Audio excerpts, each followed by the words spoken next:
Sí, sí, un programa para debatir los temas nacionales con quienes tienen calidades para hacerlo. Estamos en estrategia, Sí, fíjate en que forma de gobernar, el estilo del presidente Medina. Ya escuchamos las reflexiones de Guido No, Gómez. Supongo, yo sospecho que tienes algunas cosas que puntualizar. sí, algunas cosas, Algo sobre me todo dice. porque yo asumo como positivo la reflexión que ha seguido de que tengamos el cuidado de no tener una, digamos, una brecha entre lo que es lo simbólico y lo real, lo que tiene contenido. Y yo creo que precisamente es lo que ha hecho el presidente Medina y este gobierno, es tener ese debido cuidado de no generar una brecha, porque este es un gobierno de mucho contenido.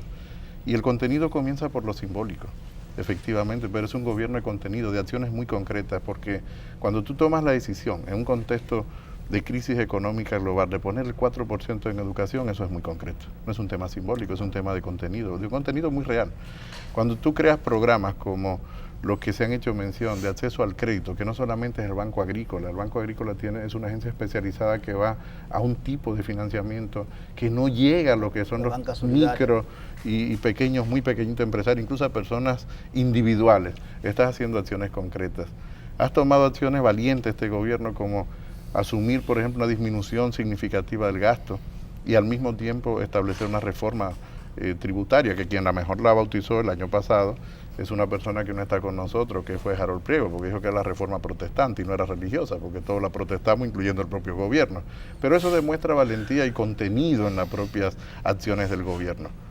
Demuestra valentía y contenido cuando el gobierno te está diciendo, mira, es que yo estoy cambiando la estructura del gasto en inversión en República Dominicana, que se dice muy pronto, pero eso implica modificar todos los sectores que son beneficiarios de esa inversión pública en infraestructura. ¿Qué es lo que se está privilegiando? Las construcciones de las escuelas, de edificaciones escolares. Se está privilegiando la construcción de hospitales y remozamiento de hospitales. Tú tienes que los 3 principales hospitales del país en este momento están siendo sometidos a remozamiento. Y al mismo tiempo tiene una red de 100 hospitales a nivel nacional que están siendo sometidos o bien a remozamiento o bien a nuevas construcciones, que es toda la red hospitalaria. Porque es un gobierno que, como ha dicho Ramón Tejada, privilegia a las personas. Las personas son el centro de atención de las políticas públicas de este gobierno. En ese sentido podemos decir que es un gobierno progresista.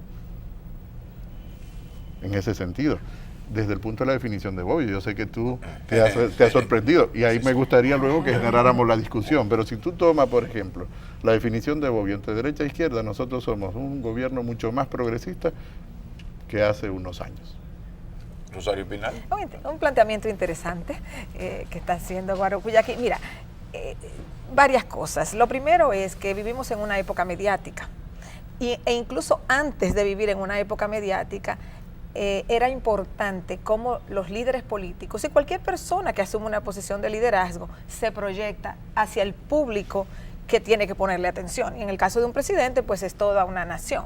Entonces, en ese sentido, tú no puedes hacer una estrategia si tú no tienes el material para hacerlo. O sea, un político tiene que tener el deseo, el interés y las condiciones para que entonces los que hacen toda una estrategia mediática puedan trabajar con ese material. Indiscutiblemente que la decisión de Danilo Medina de impulsar políticas públicas que tengan lo que Guarocuya y Ramón han planteado, es decir, que se centraran más en la gente a través de servicios públicos, pues sostiene la estrategia mediática de que él toma la decisión de aparecerse con poquísimas personas, sin un cortejo, a visitar comunidades. ¿Por qué lo hace? Porque no le cambien sus compañeros de partido, porque hay que ahorrar dinero. Tú puedes decir varias razones de por qué lo hace así, pero una de ellas, indiscutiblemente, es que Danilo Medina llega al poder con un partido en proceso de desgaste, paradójicamente, aunque gana las elecciones. Desde el año 2011, el PLD venía experimentando, y la figura incluso de Leonel Fernández venía experimentando un desgaste político. O sea, había cansancio en la población. De hecho, el PLD saca 37.5% de los votos, o sea, le sube la coalición. Claro, una coalición manipulada y manejada por el PLD, y no voy a entrar en los detalles de cómo ocurren las cosas ahí, porque no es el tema en este momento, pero indiscutiblemente el PLD venía en un proceso de desgaste. Y Danilo Medina, yo creo que entendió eso perfectamente, tenía también otro factor a tomar en cuenta. Danilo Medina no había forjado lo que yo una vez llamé el yo político. Danilo Medina, la gente lo veía como una persona sin carisma, porque él no tenía, él no es una persona donde su fuerte no es la oratoria, indiscutiblemente, comparado con Leonel Fernández, donde su fuerte es la oratoria, y la oratoria es importante, no necesariamente suficiente, pero es un elemento importante. Entonces, Danilo Medina llega a la presidencia con lo que la población percibía un déficit de carisma, por un lado, con un partido en proceso de desgaste, con una oposición que venía en ascenso, aunque tenía límites para ganar unas elecciones. El PRD sube de 34% en el 2004 a 47% en el 2012, o sea, en 8 años se dispara su apoyo electoral, pero no suficiente, por razones que tampoco es el momento aquí para analizar, de por qué no podía construir mayoría electoral. Entonces, agreguémosle a eso una especie de ascenso de la sociedad civil que se concreta en la lucha por el 4%.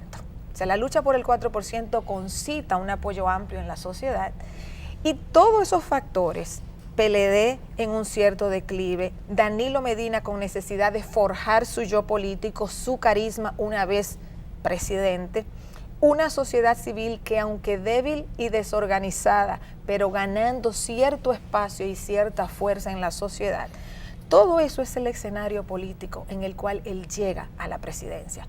Entonces, yo creo que su estrategia, porque no es casual, o sea, su estrategia, claro que él cree en ella, tiene que creer, porque si no creyera no funcionara, pero su estrategia, yo pienso que va acorde con ese contexto político. Esa estrategia le ha creado cierto ruido en su mismo partido, porque es en su mismo partido donde más ruido le ha creado. Le ha creado cierto ruido en su mismo partido, porque el PLD venía de ser un partido sin masa real, sin una política hacia la gente, porque el PLD se concretó del 2004 al 2012, se concentró sobre todo en una política de acumulación de grandes proyectos y de una debilidad hacia las políticas sociales. Entonces podemos decir entonces que en gobiernos anteriores del PLD se dio esa acumulación originaria, para decirle de alguna manera, y entonces este es el momento de pasar, ya la acumulación está, los nuevos ricos, una nueva clase o fortalecimiento de grupos ya existentes ya están ahí.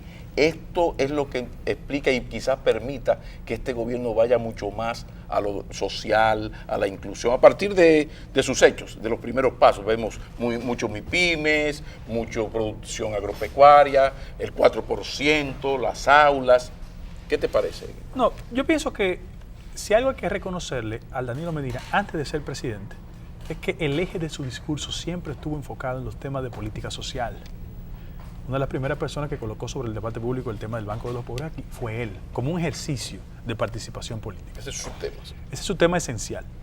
Y yo pienso que eso nos obliga a colocar sobre la mesa algunos aspectos que sí, en nombre de esa política social de un presidente que la implementa a través de la dirección del Estado, genera el siguiente debate.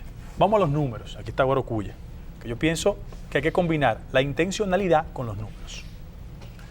Mira, Guarocuya habla del sector de educación. El gesto es importante. El 4% hay que aplaudirlo. Ahora, ¿cuánto se ha ejecutado el 4% del PIB a la fecha? No hemos llegado al 2%.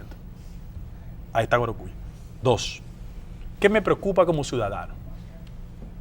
Al día de hoy, el endeudamiento del sector financiero no público ha alcanzado, lo digo frente a Guarocuya, 15% con respecto al endeudamiento anterior. El monto que hemos llegado hoy en día, veo la información, es casi 3.000 millones de dólares. Eso significa casi 37% del Producto Interno Bruto. Lo estoy diciendo frente a Guarocuya como un desafío. ¿Cuáles son? Muchas gracias, Guillermo. Sí, porque sí, se me da la oportunidad de responder Como cada un una desafío de conceptual. las Sí, un desafío conceptual. Por supuesto, claro. por supuesto. Ahora, ¿cuáles son los otros elementos que perturban a esa intencionalidad de políticas públicas que llegue a la gente? El drama, la situación económica y financiera del país. Primer trimestre hubo una desaceleración de la economía, 0.3%. ¿Dónde impacta eso? En el sector empleo. y yo, por ejemplo, que me siento sentimentalmente cerca de ese marco. La República Dominicana liderea en América Latina a los jóvenes que no tienen ni trabajo ni empleo. 686,000 jóvenes están en ese drama, entre 15 y 29 años. ¿Qué es la pregunta que se hace cualquier ciudadano?